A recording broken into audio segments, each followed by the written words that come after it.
vaxt qəlbimdə çiçək açan bahar,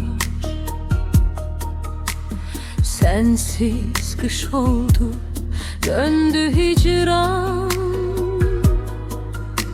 Sükutla dolup bu sessiz şəhər, hər küçə, hər iz səni xatırlar.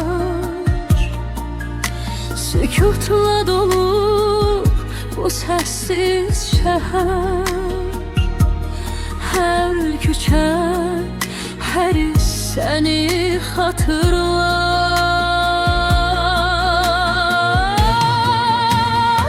Sən olmayan şəhər sanki tənha bir səhradır.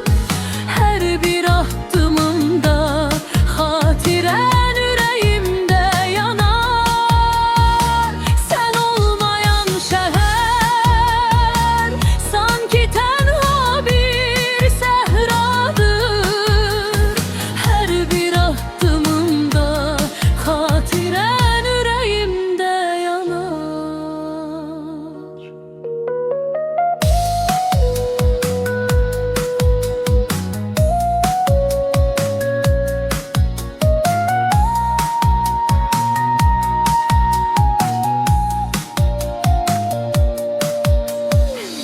Hər axşam batır günəş qəlbimdə,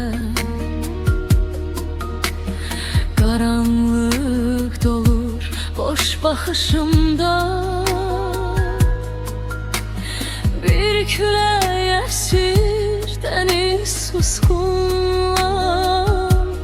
Sənsiz nə həyat, nə də sabah var. Bir külək əsir dəniz susqunlar. Sənsiz nə həyat, nə də sabah var.